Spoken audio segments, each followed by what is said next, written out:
चलिए मंगलाचरण प्राप्त करते हैं। नमो अरिहंताणं नमो सिद्धाणं नमो आयर्याणं नमो वज्रायाणं नमो लोके सवसाहुणं। मंगलम भगवान वीरो मंगलम गौतमोगणी मंगलम कुंद कुंदाद्यो जैन धर्मोस्तु मंगलम। सर्वमंगल मांगल्यम सर्वकल्याणकारकम प्रधानम सर्वधर्माणां जैनं जयतु शासनम्। वंदितु सर्वसिद्धे ध्रुवमचलमणुमवं गतिं पत्ते पूछामि समयपाहुर वेणुमुसुध केवली भणितम्।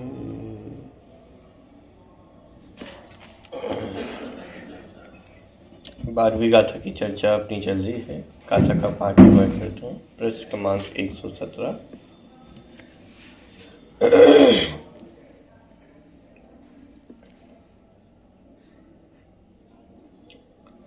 शुद्धो शुद्धादेशो णादवो परम भावदर्शिहिं व्यवहारदेशिदापुण जेदु अपरमिथिदा भावे।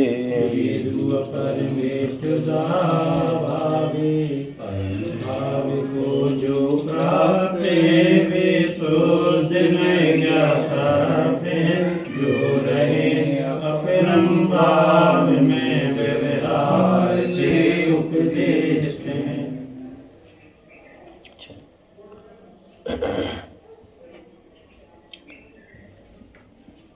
कल परम भाव और अपरम भाव में कौन कौन से जीव समाहित होते हैं, कितने गुण स्थान से लेकर के कौन से गुण स्थान तक के जीव समाहित होते हैं, वो सारी चर्चा कल अपन ने देखी थी।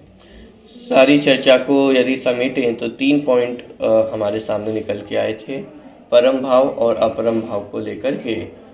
सबसे पहला पॉइंट कि जितने सम्यक दृष्टि जीव हैं वे सब परम भाव में स्थित हैं और जो मिथ्या दृष्टि जीव है पहले गुण स्थान से लेकर के तीसरे गुण स्थान तक वे सभी अपरम भाव में स्थित हैं। ये पहला अर्थ। दूसरा अर्थ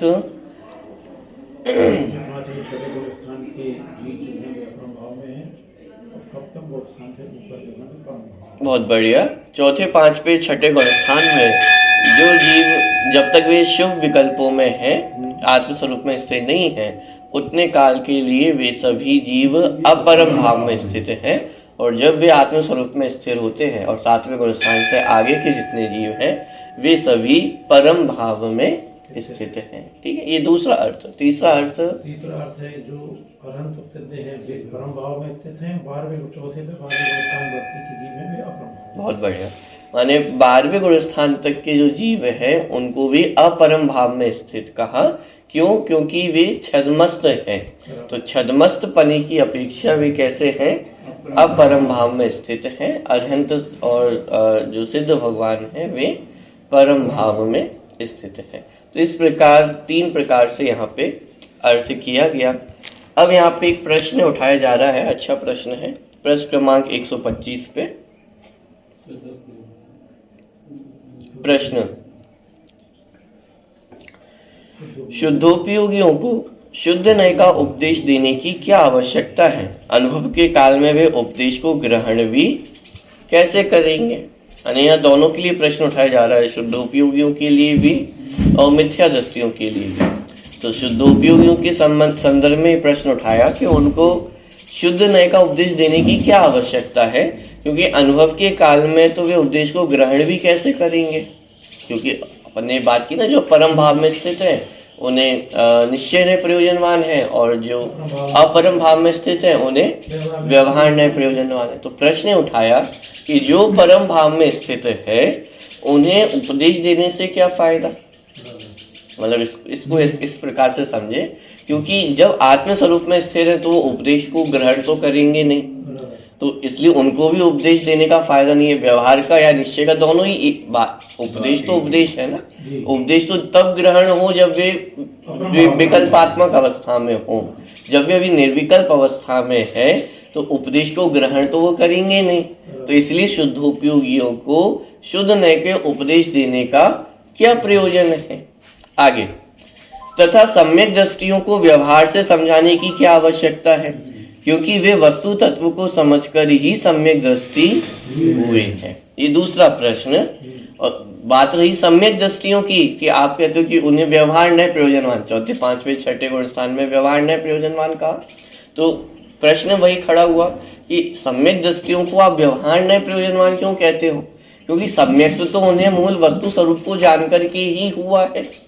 यदि निश्चय नय की प्रतिपादित जो मूल वस्तु स्वरूप है उसको वे नहीं समझते होते तो सम्यक की प्राप्ति होती क्या, नहीं होती।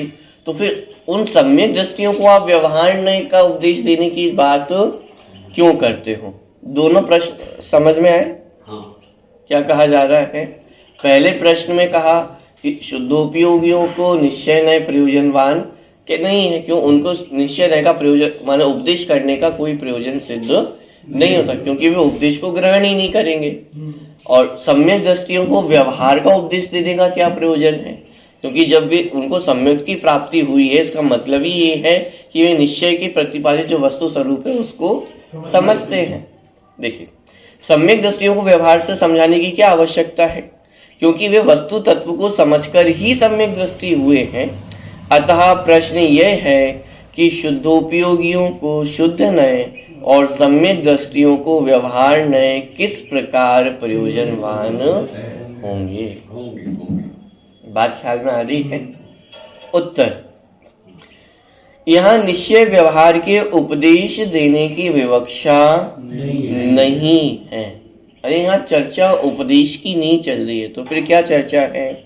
यहाँ तो यह बताया जा रहा है कि शुद्धि और अशुद्धि की कहाँ कहाँ क्या क्या स्थिति रहती है, किस भूमिका में कितनी शुद्धता रहती है और कितना राग रहता है, यहाँ तो बस यही बताना अभीष्ट है।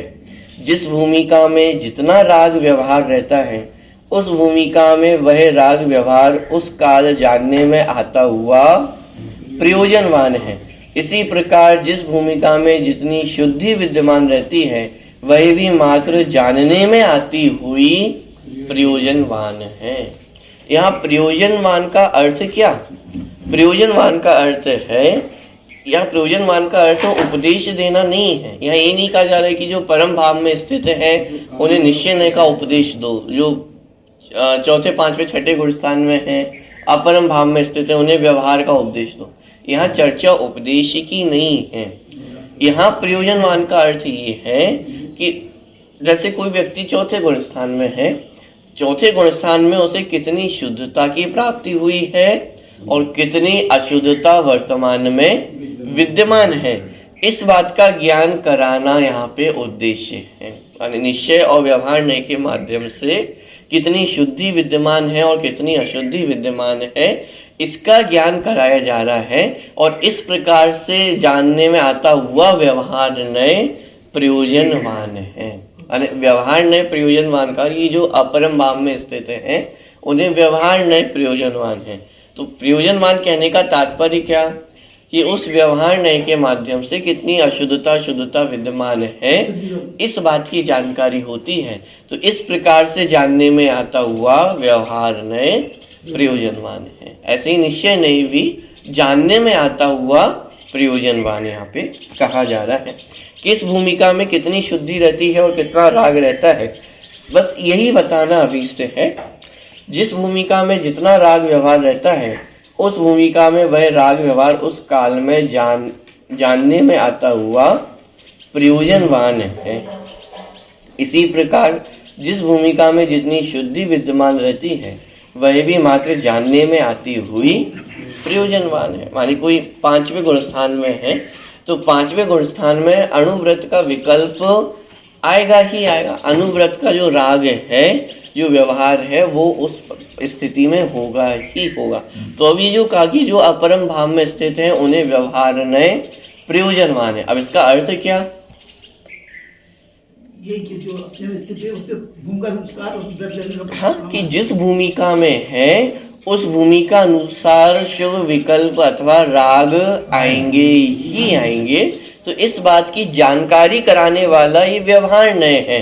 तो उस राग को जानने में आता हुआ उस राग व्यवहार को भी क्या कहा जा रहा है कि वह प्रयोजनवान है, क्योंकि उससे दो कार्य हो रहे हैं। एक तो ये कि कोई सोचे कि मैं सम्यक दृष्टि हो गया और अब भी ये विकल्प क्यों आ रहे हैं, मुझे तो निर्विकल्प हो जाना चाहिए था। तो ये व्यवहार ने हमें ज्ञान कराता है कि जिस भूमिका में है उस भूमिका में तद अनुरूप विकल्प आएंगे ही आएंगे। कोई 5वें गुण स्थान में तो अणुव्रत के विकल्प होंगे ही होंगे, कोई 6ठे गुण स्थान में है तो 28 मूल गुणों के पालन का विकल्प होगा ही होगा। पूर्ण निर्विकल्प अवस्था हो जाए ये संभव नहीं। तो जिस भूमिका में जीव है तत्संबंधी विकल्प आएंगे ही आएंगे। अच्छा, अब दूसरी बात, विकल्प आएंगे तो कैसे विकल्प आ सकते हैं? कोई 5वें गुण स्थान में हो और संकल्पी हिंसा का विकल्प आ जाए? साहब आप ही ने तो कहा ना कि विकल्प आते हैं, 4थे गुण स्थान में भी आएंगे, 5वें गुण स्थान में भी आएंगे विकल्प। विकल्प आएंगे, लेकिन कौन से विकल्प आएंगे, कौन सा राग हो सकता है, इस बात की जानकारी भी व्यवहार नय ने कराई। एक तो विकल्प आएंगे इस बात की जानकारी, कैसे विकल्प आ सकते हैं उस बात की जानकारी, ये माने व्यवहार नय ज्ञान कराने वाला है। 4थे गुण स्थान में होगा तो यद्यपि त्याग के विकल्प नहीं होंगे, अणुव्रत के विकल्प नहीं होंगे, लेकिन फिर भी एक सामान्य सदाचार, अन्य अनीति, अवक्ष, इसका त्याग उसके जीवन में होगा ही होगा। बात ख्याल में आ रही है? तो ये ज्ञान किसने कराया? व्यवहार ने कराया। इसलिए कहा कि जब तक जीव अपरम भाव में स्थित है तब तक उसको व्यवहार नए प्रयोजनवान है। और व्यवहार नए प्रयोजनवान कहने का अर्थ उपदेशात्मक व्यवहार नए की चर्चा नहीं चल रही है। ये जो राग का ज्ञान कराने वाला कि किस भूमिका में कितना राग हो सकता है, किस भूमिका में कितनी शुद्धि होगी। 5वें गुण स्थान में तो 2 कषाय चौकड़ी का अभाव हुआ है, उतनी शुद्धि भी विद्यमान है, लेकिन अभी 2 कषाय चौकड़ी विद्यमान है तो उतना राग भी, उतनी अशुद्धि भी विद्यमान है। इन सब बातों का ज्ञान कराने वाला व्यवहार नय है। इसलिए कहा कि अपरम दशा में जो व्यवहार नय है वह प्रयोजनवान है। कैसा प्रयोजनवान है? उपदेशात्मक प्रयोजनवान नहीं है। जितना राग विद्यमान है, जितनी शुद्धि अशुद्धि विद्यमान है, उसका ज्ञान कराने रूप जानने में आता हुआ व्यवहार नय प्रयोजनवान है। बात ख्याल में आ रही है? ये व्यवहार नय का प्रयोजन।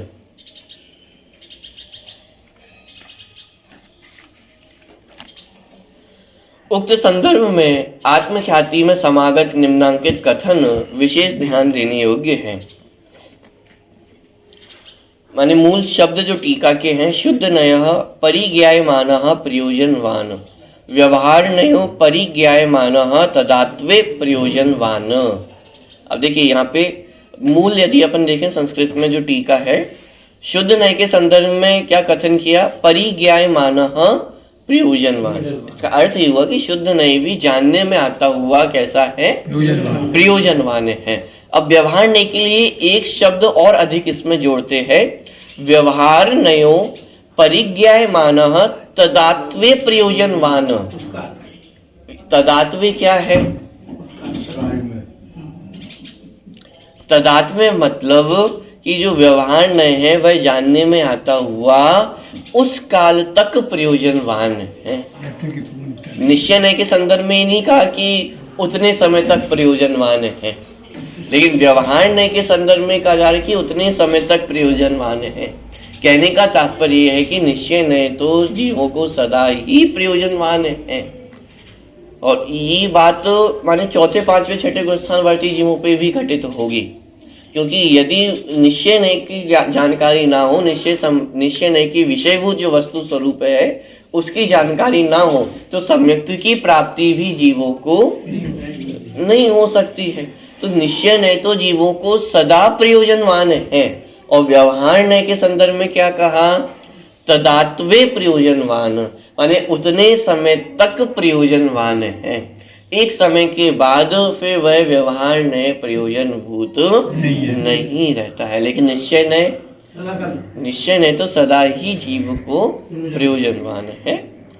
देखिए, शुद्ध नय जानने में आता हुआ प्रयोजनवान है, और व्यवहार नय उस काल जानने में आता हुआ प्रयोजनवान है। अब उस काल तक क्यों कहा, क्योंकि कोई पांचवें गुण स्थान में है तो पांचवें गुण स्थान तक ही उसे अणुव्रत के विकल्प होंगे, उसके आगे फिर उसे अणुव्रत के विकल्प नहीं होंगे, महाव्रत के विकल्प होंगे।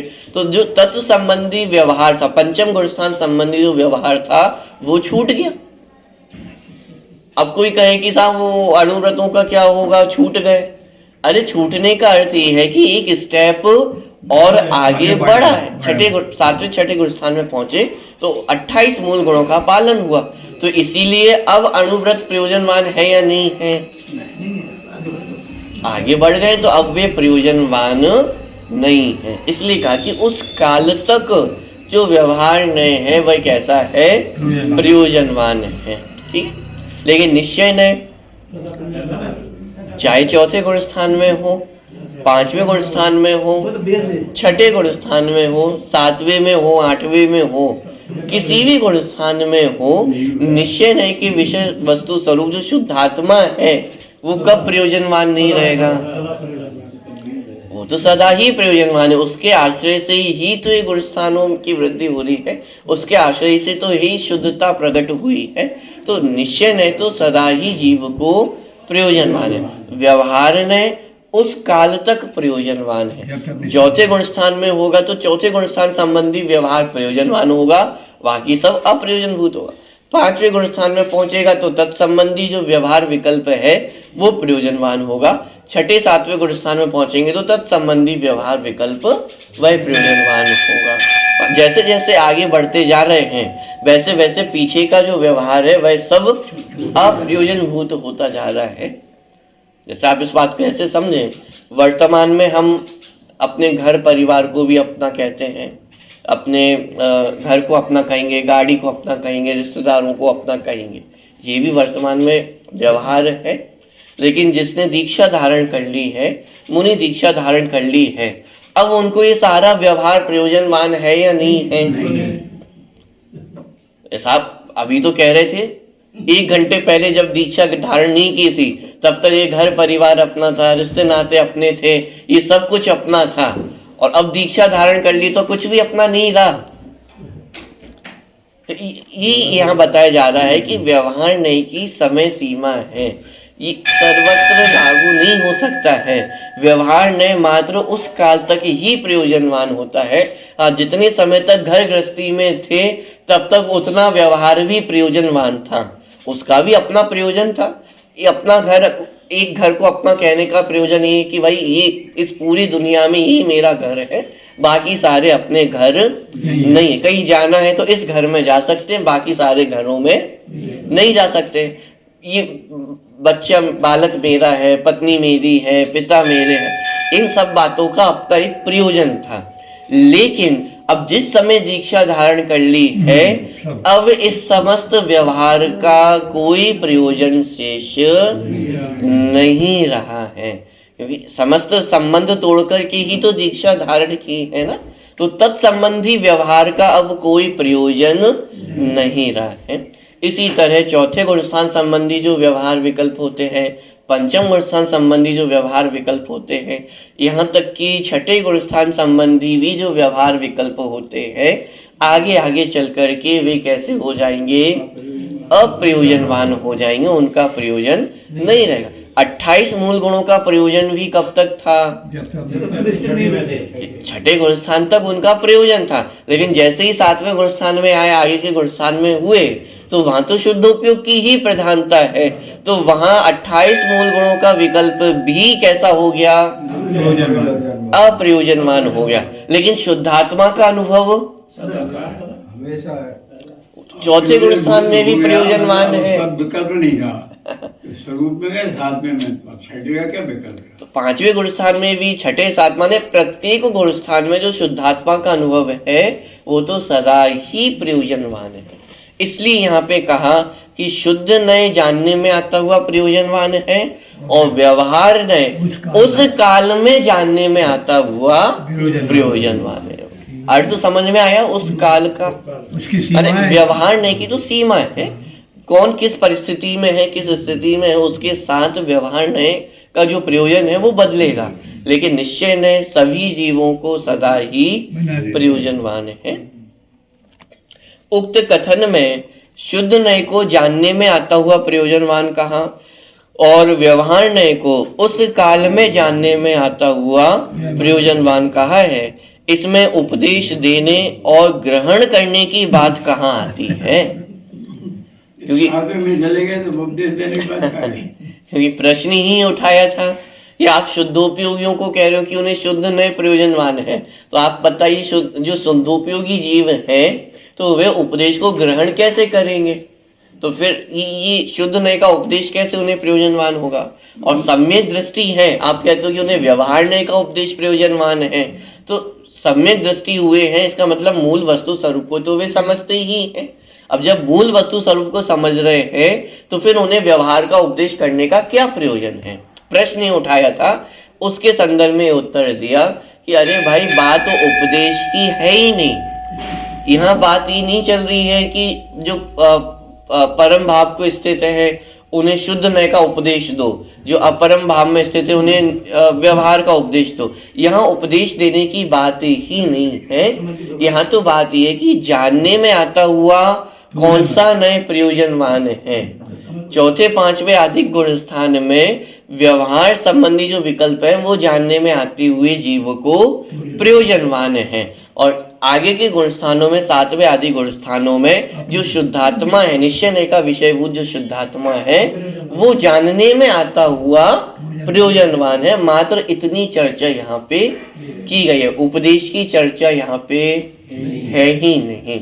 और इस बात की विशेष जानकारी इसलिए यहाँ पे कराई जा रही है क्योंकि वर्तमान में इस बात का आधार लेकर के बहुत ही चर्चा की जाती है कि देखो जिनवाणी में भी लिखा है कि जो अपरम भाव में स्थित हो उन्हें व्यवहार का उपदेश दो और जो परम भाव में स्थित हो उन्हें निश्चय का उपदेश दो। इसलिए हम सभी को तो व्यवहार का उपदेश ही समझने योग्य है, इसलिए निश्चय की चर्चा मत करो।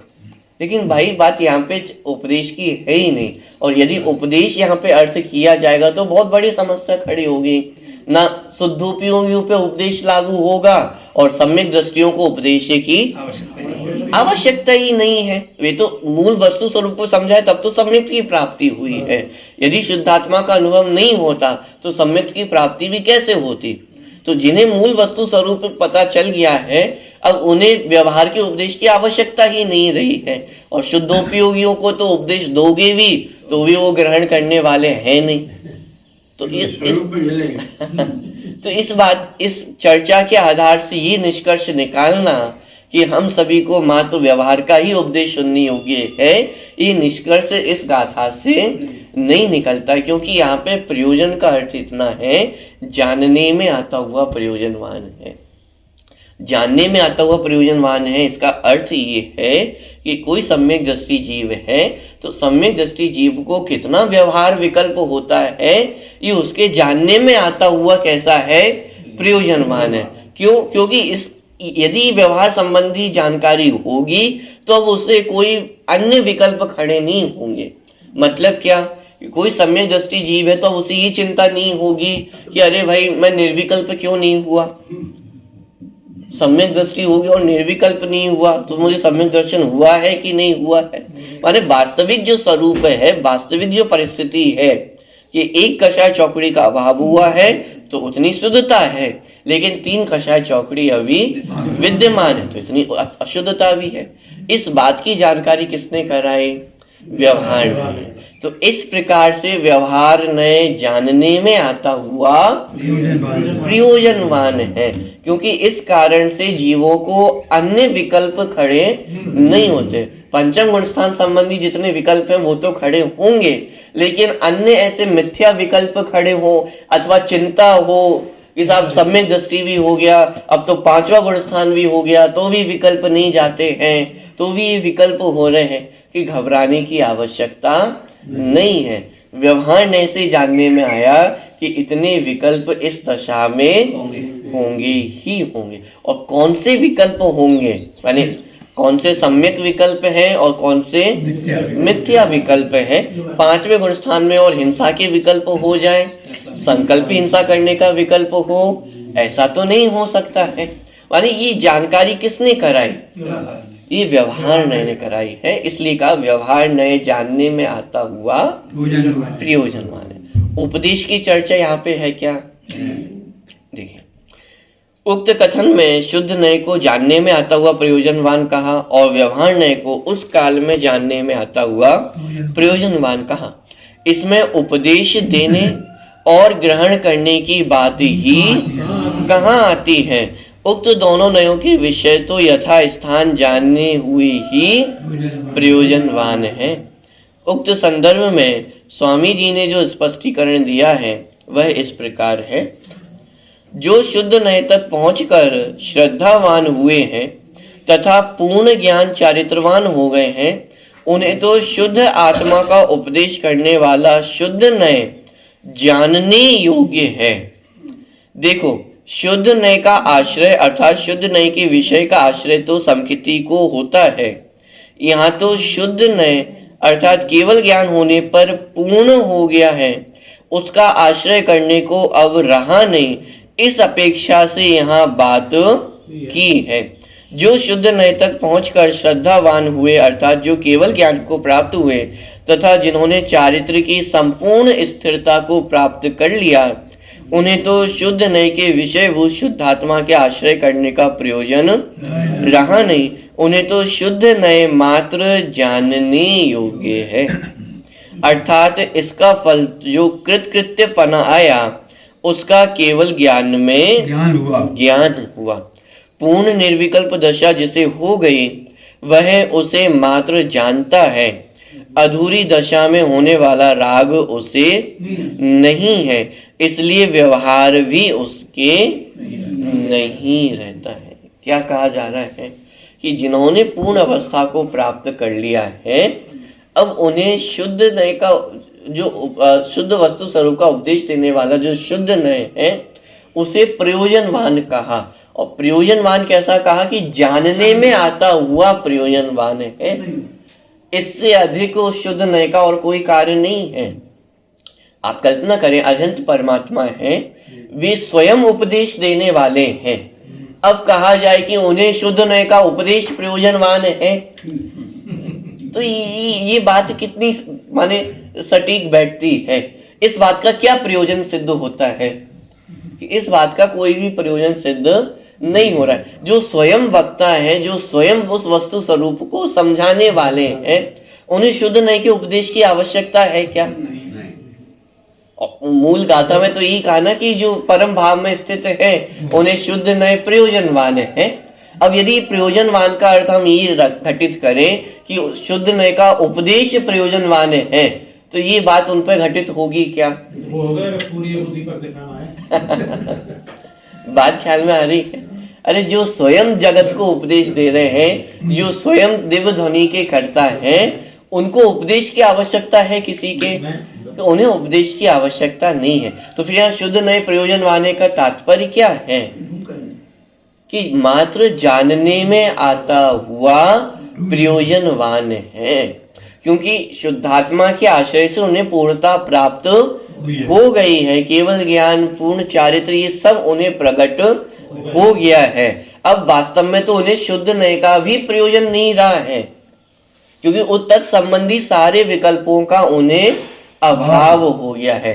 तो फिर शुद्ध नय कैसा प्रयोजनवान है? मात्र केवल ज्ञान में जानने में आता हुआ उन्हें प्रयोजनवान है। यही मात्र उनके माने शुद्ध नए जो परम भाव में स्थित हैं उन्हें शुद्ध नए प्रयोजनवान है। इसका अर्थ मात्र इतना है, जानने में आता हुआ उन्हें प्रयोजनवान है। इससे अधिक और कोई अर्थ यहाँ पर नहीं है।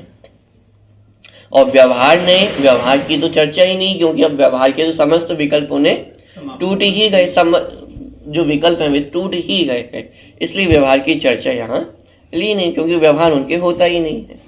आगे, जो जीव अपरम भाव में स्थित हैं अर्थात श्रद्धा ज्ञान चारित्र के पूर्ण भाव को नहीं पहुंच सके हैं, साधक अवस्था में ही स्थित हैं, उन्हें व्यवहार द्वारा भी उपदेश करने योग्य हैं। सम्यक दर्शन हुआ है किंतु सम्यक ज्ञान चारित्र पूर्ण नहीं हुए हैं। सर्वज्ञता की प्रतीति हुई है किंतु सर्वज्ञ पद प्रकट नहीं हुआ है। ऐसी साधक दशा में जो स्थित हैं वे व्यवहार देशिता अर्थात व्यवहार द्वारा उपदेश करने योग्य हैं। शब्द तो व्यवहार देशिता है किंतु इसका वाच्यार्थ तो यह है कि उस काल में जो कुछ व्यवहार है वह जानने योग्य है। प्रति समय साधक को शुद्धता बढ़ती है, अशुद्धता घटती है। जिस समय जितनी शुद्धता अशुद्धता है वह मात्र जानने के लिए प्रयोजनवान है। सम्यक दृष्टि जीवों को भी उस समय जितनी शुद्धता विद्यमान है, जितनी अशुद्धता विद्यमान है, उसका ज्ञान कराने वाला ये व्यवहार नहीं है। और वो शुद्धता अशुद्धता जानने में आती हुई जीवों को प्रयोजनवान है। जानने में आती हुई प्रयोजनवान क्यों कहा? क्योंकि उस शुद्धता को जानने से कोई शुद्धता बढ़ नहीं जाएगी और अशुद्धता को जानने से कोई अशुद्धता नहीं बढ़ जाएगी। ये मात्र जानकारी है। इसको ऐसा कहें कि थर्मामीटर है। अब थर्मामीटर में यदि टेम्परेचर अधिक आ रहा हो तो उस टेम्परेचर के अधिक आने से बुखार है क्या? नहीं, बुखार है तो टेम्परेचर है। बुखार है इसलिए टेम्परेचर अधिक दिखा रहा है। अच्छा, यदि हम उस थर्मामीटर में वो पारा थोड़ा कम कर दें, टेम्परेचर कम कर दें, तो बुखार कम हो जाएगा क्या?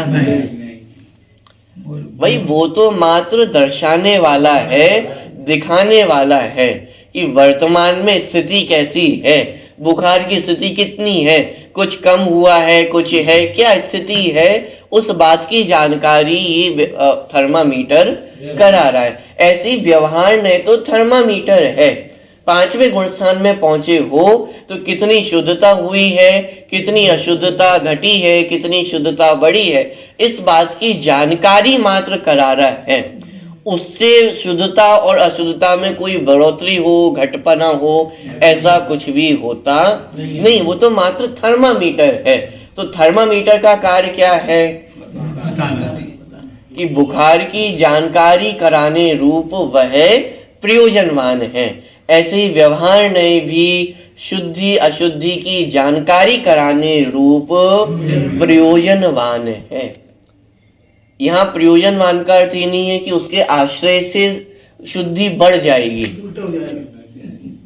आश्रय वाली बात तो निश्चय नहीं कि जो विषय वस्तु उसमें घटित होगी, कि शुद्धात्मा का आश्रय होगा तो शुद्धि और अधिक बढ़ेगी।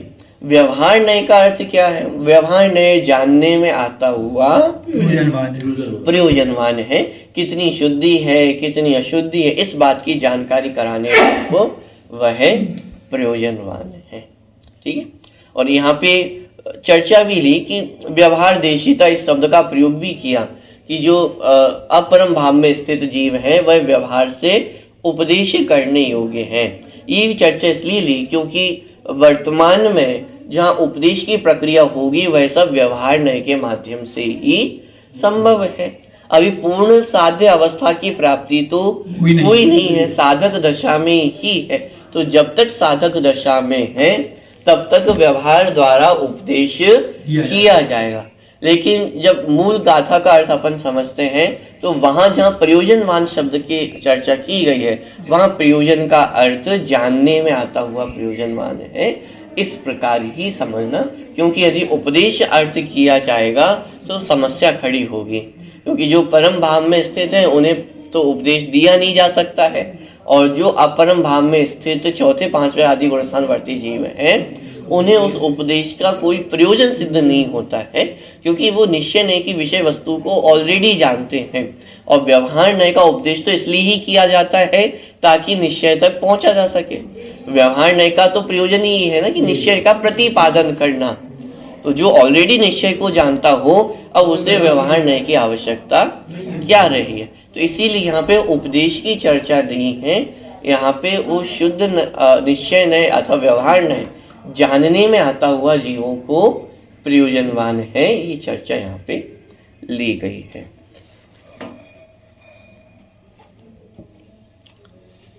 एक पैराग्राफ और ये पढ़ते हैं अपन। देखिए, शुद्ध नय जाना हुआ प्रयोजनवान है और व्यवहार नय उस काल जाना हुआ प्रयोजनवान है। शुद्ध नय का विषयभूत आत्मा तो सदा ही जानने योग्य है, पर वह परम भाव को प्राप्त पुरुषों को ही जानने में आता है। व्यवहार नय के विषयभूत अणुव्रत महाव्रत आदि एवं भक्ति स्वाध्याय आदि के शुभ भाव भूमिका अनुसार जिस जिस समय जो आते हैं वे सब उस समय जानने हुए प्रयोजनवान हैं। तात्पर्य यह है कि वे करने योग्य हैं, उपादेय हैं, ऐसी बात नहीं है। क्या अपरम भाव में व्यवहार नय प्रयोजनवान है, इसका तात्पर्य ये नहीं है कि उस भूमिका में जितने विकल्प खड़े होते हैं वो करने योग्य है। यहाँ इस बात की जानकारी कराई जा रही है कि उस भूमिका में ये विकल्प होते हैं। होते का अर्थ ये नहीं है कि करने योग्य है। जैसे ये कहा जाए कि सामान्य लौकिक व्यवहार में कि भाई कोई माने एक घर परिवार है, तो घर परिवार में जब साथ में रहते तो कुछ झगड़े होते हैं। दो बर्तन रहेंगे आपस में टकराएंगे तो आवाज होती ही होती है। घर परिवार यदि है, चार लोग रह रहे हैं तो कुछ मतभेद होगा ही होगा, कुछ लड़ाई झगड़ा होते हैं। लेकिन क्या इसका अर्थ ये निकाला जाए कि लड़ाई झगड़ा करने योग्य है? ये तो आपको परिस्थिति का ज्ञान कराया था। चार लोग रहते हैं तो कभी ना कभी तो मत टकराएंगे, कभी ना कभी तो कुछ ना कुछ तू मैं हुईगी ही। बात जानकारी किस चीज की कराई जा रही है? होता है ऐसा, करने योग्य है ऐसा नहीं है। जैसे आप चार लोग हैं तो लड़ाई झगड़ा करना ही चाहिए, करने योग्य है ये नहीं कहा जा रहा है। हाँ, चार लोग रहते हैं तो होता है, ये अलग बात है।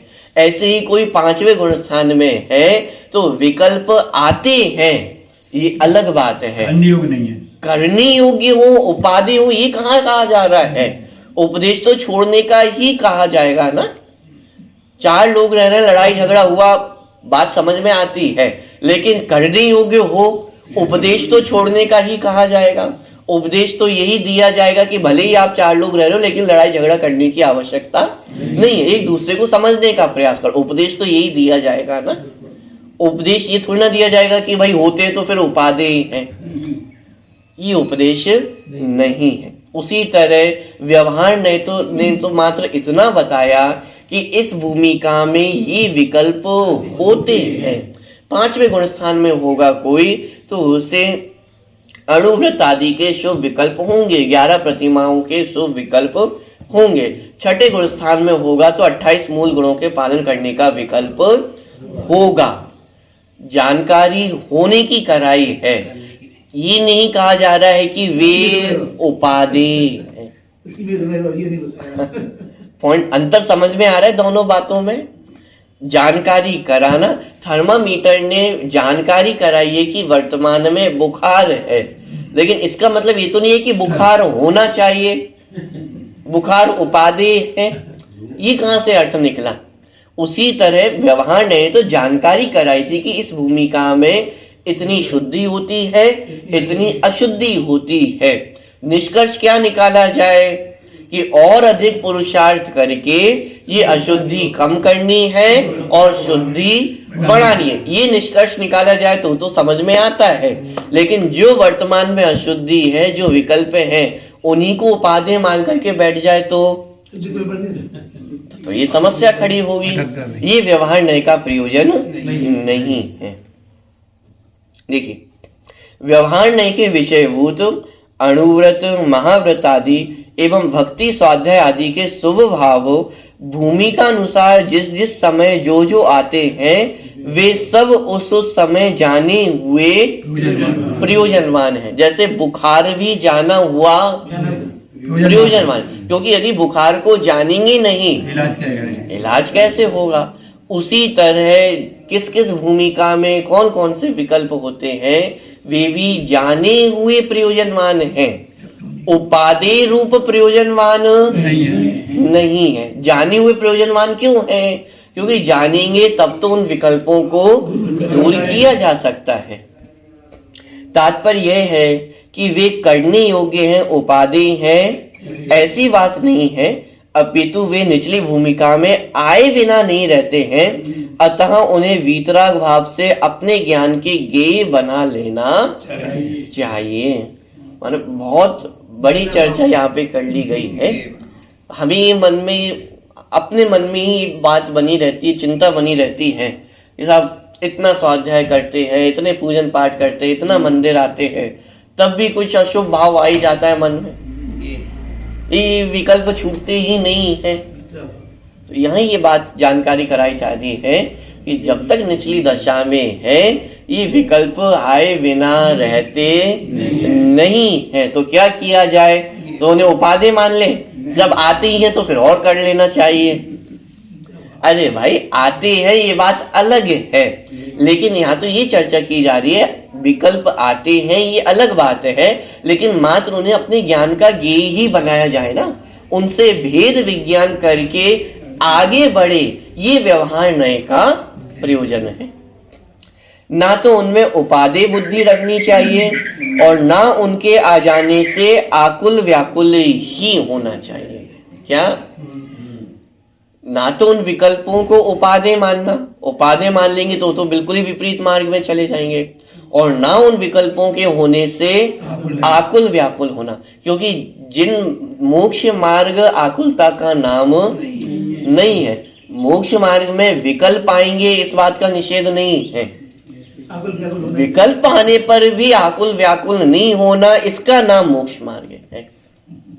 सम्यक दृष्टियों को भी विकल्प आएंगे, पांचवें गुणस्थानवर्ती जीवों को भी विकल्प आएंगे, छठे गुणस्थानवर्ती मुनिराजों को भी संजुलन कषाय है तो संजुलन कषाय संबंधी विकल्प आएंगे। विकल्प आने से मोक्ष मार्ग अवरुद्ध नहीं होता है, विकल्पों से आकुलित होने पर मोक्ष मार्ग अवरुद्ध होता है। मोक्ष मार्ग में विकल्प तो आएंगे, लेकिन उन विकल्पों से संक्लेश नहीं होना, उन विकल्पों से आकुलित व्याकुलित नहीं होना, ये ज्ञानी का लक्षण है। ना तो उनमें उपादेय बुद्धि रखनी चाहिए और ना उनके आ जाने से आकुल व्याकुल ही होना चाहिए, बल्कि ऐसा जानना चाहिए कि चौथे, पांचवें एवं छठे गुणस्थान की भूमिका में ऐसे भावों का होना सहज वृत्ति ही है। आगे भी जहाँ तक छद्मस्त अवस्था है वहां तक अबुद्धि पूर्वक यथा योग्य राग भाव विद्यमान रहते हैं, पर वे भी मात्र उस काल जाने हुए प्रयोजनवान हैं, वे करने योग्य नहीं हैं पर होते अवश्य हैं। अतः उन्हें निर्विकार भाव से जानकर सहज भाव धारण करना ही श्रेष्ठ है। इस प्रकार इस 12वीं गाथा में यह कहा गया है कि व्यवहार नय अभूतार्थ है, असत्यार्थ है, तथापि वह भी कभी कभी किसी किसी को प्रयोजनवान है। अब किसको प्रयोजन है वो बात समझ में आ गई कि जो अपरम भाव में स्थित है उन्हें व्यवहार नय प्रयोजनवान है, क्योंकि उस परिस्थिति में वे विकल्प खड़े होते ही होते हैं। तो क्या किया जाए? उनको जाना जाए, जानने रूप ही प्रयोजनवान है, इसके अलावा और कोई उनका प्रयोजन करना धरना कुछ है ही नहीं उन विकल्पों में। क्यों? क्योंकि कर धर सकते नहीं है। हाँ, मात्र उस सब अवस्था में विकल्प होते हैं, ये जान लिया तो अब जितनी आकुलता थी वो समाप्त हो गई और हम अपने मोक्ष मार्ग में आगे बढ़ सकते हैं। इसलिए अपरम भाव में व्यवहार नय प्रयोजनवान है, ये चर्चा ली और विशेष चर्चा अपन कल करेंगे। सहजानंदी सोज स्वरूपी अविनाशी में आत्मस्वरूप, सहजानंदी सोज स्वरूपी अविनाशी में आत्मस्वरूप, सहजानंदी सोज स्वरूपी अविनाशी में आत्मस्वरूप। स्तुति नंबर 54, पेज नंबर 53, स्तुति नंबर 54 निकाल धन्य धन्य जिनवाणी माता शरण तुम्हारी आए, परमागम का मंथन करके शिवपुर पथ पर गाए, माता दर्शन तेरा रे पवित्र को आनंद देता है, हमारी नैया केता है। वस्तु कथन चित नित्य अनित्य एकांत में सोवे, कर्तव्यों से भिन्न सर्वथा चतुष्ट में शोभे। ऐसी वस्तु समझने से चतुर्गति फेरा कटता है, जगत में फेरा मिटता है। निश्चय व्यवहार निरूपण मोक्ष मार्ग का करती, गीत लागता ही मुक्ति पद शुभ व्यवहार उचलती। माता तेरी सेवा से मुक्ति का मार्ग खुलता है, महामिथ्यात्म खुलता है। तेरे अंचल में चेतन की दिव्य चेतना पाते, तेरी अमृत लोई क्या है अनुभव की बरसाते। माता तेरी वर्षा से निजानंद अवला जलता है, अनुपम आनंद उछलता है। तत्वों में छिपी हुई जो ज्योति उसे बतलाती, चिदानंद विदायक गण का दर्शन सदा कराती। माता तेरे दर्शन से निजातम दर्शन होता है, सम्यक दर्शन होता है। ज्ञावानी के ज्ञान से